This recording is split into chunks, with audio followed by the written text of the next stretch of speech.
So yeah, we could just take a moment and go within. Relax your mind, relax your body. Invite the spirit. Just allow yourself to really forget about the world for a moment. Forget your name, forget even the sense of me. And just let your mind expand and rest in God.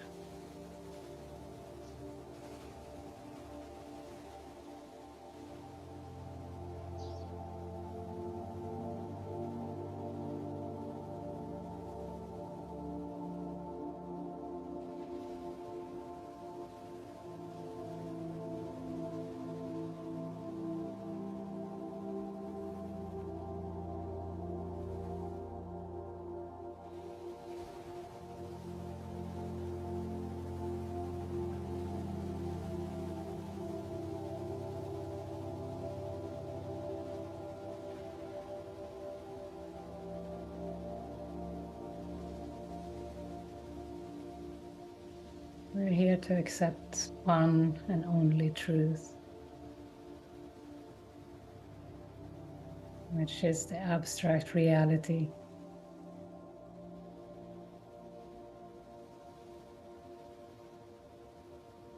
We can take the outside world very lightly. Symbols of belief that Spirit can use for our awakening, if we let Him.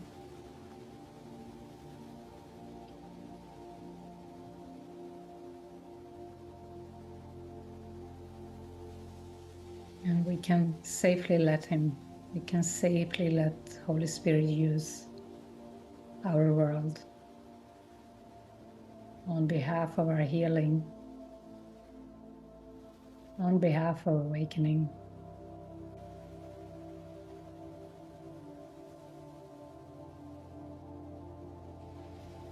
The ego made it up from resentment. So now we consciously give it over to Holy Spirit. We make a decision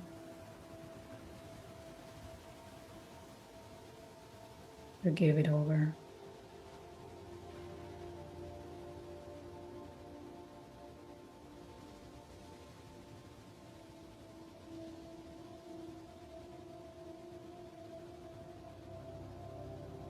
And Jesus has told us this about the world.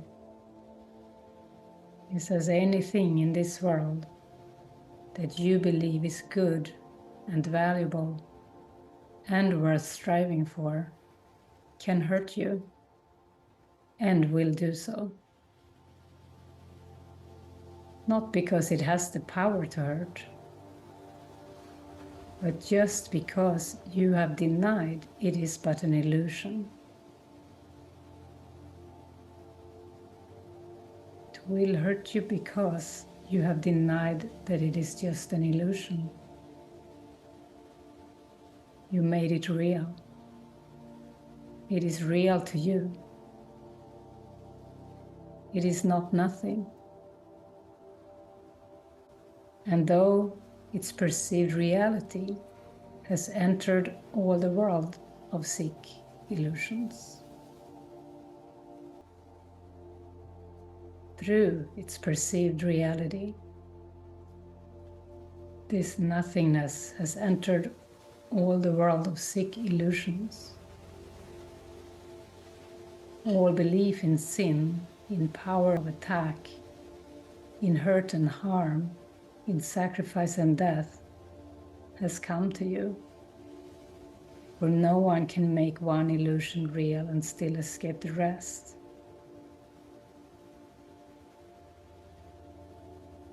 Or who can choose to keep the ones that he prefers and find the safety that the truth alone can give?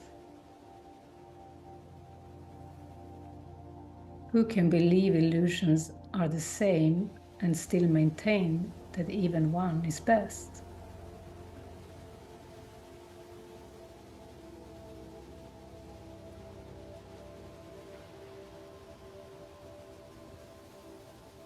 What a strong and beautiful invitation to not make a big fuss out of the external world, to not make preferences, preferred persons, preferred situations, avoided situations, avoided people. If any of this is going on, there is pain. This is a big call for healing of the mind. This healing can go fast, and we can start by choosing our right mind. That's a good start. Our willingness.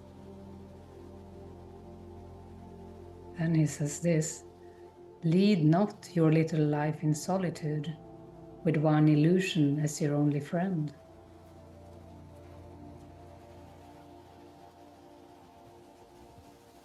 What is this one illusion? Perhaps it's the body. This is no friendship worthy of God's Son, nor one with which he could remain content. Yet God has given him a better friend, and this has a capital F, in whom all power in earth and heaven rests. The one illusion that you think is friend obscures his grace and majesty from you, and keeps his friendship and forgiveness from your welcoming embrace. Without him, you are friendless. Seek not another friend to take his place.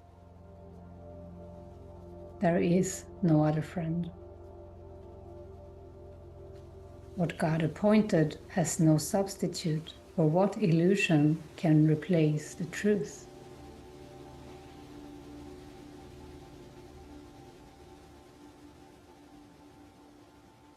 It takes vigilance. It takes a lot of willingness to allow your magnitude in a world of illusions, in a world of littleness. The ego will come with so many things at you. But if you have the willingness to stay with the one friend, not buy into any of the illusions, this is healing the mind. This is true peace.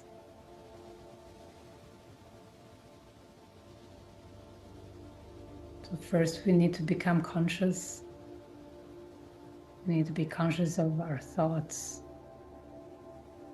of the guilt that is in the mind.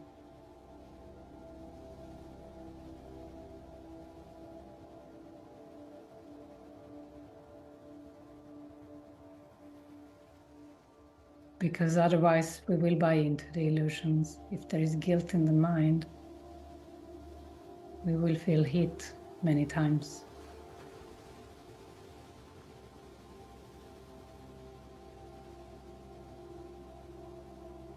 Who dwells with shadows is alone indeed, and loneliness is not the will of God. What is the only reality? The will of God. Loneliness is not the will of God. Would you allow one shadow to usurp the throne that God appointed for your friend in your mind? There is a throne in your mind for your friend, for the spirit, for the truth. Would you allow one illusion to usurp it? No, you don't have to. But this takes vigilance, conscious mind watching, conscious, constant mind watching, resting within. Resting, you will feel like you are on the throne with the spirit, the throne within. It's such a deep rest, and it is so beautiful and so magnificent. You will just walk this world without any worry touching you, without any fear. Illusions will not touch you. Illusions will not give you problems. It's only by having preferred illusions and making them real that problems come in.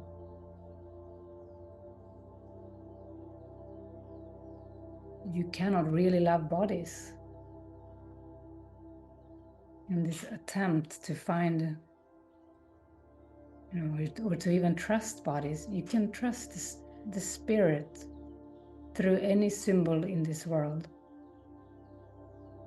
And that includes bodies, trees, TV screen, everything. But you don't make them special.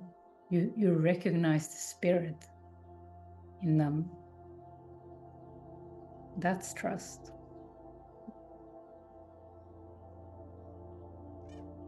This is A Course in Miracles.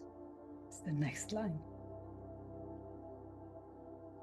That's what I heard in my mind when I entered South Africa, and I got into some illusion of fear of being robbed.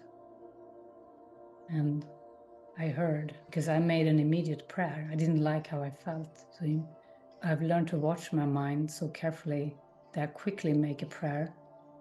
So I made a prayer, help. And Spirit said, this is A Course in Miracles. And it was a blazing light, blasted through the fear. I had no more fear. I laughed at the fear of being robbed, because I knew who is with me, and I felt the world is an illusion. This is what we must do when we buy into fear. We must immediately pray. This is a South African expression. What must I do now? What must I do? It's sweet. We must pray.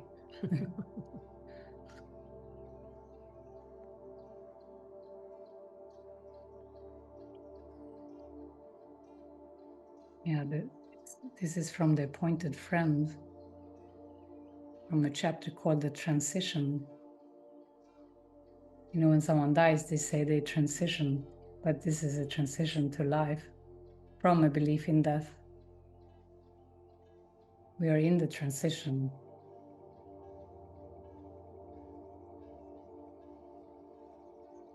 We're in the transformation of our mind, of consciousness.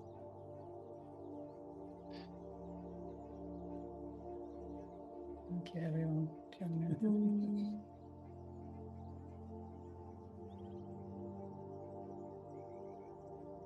Love you.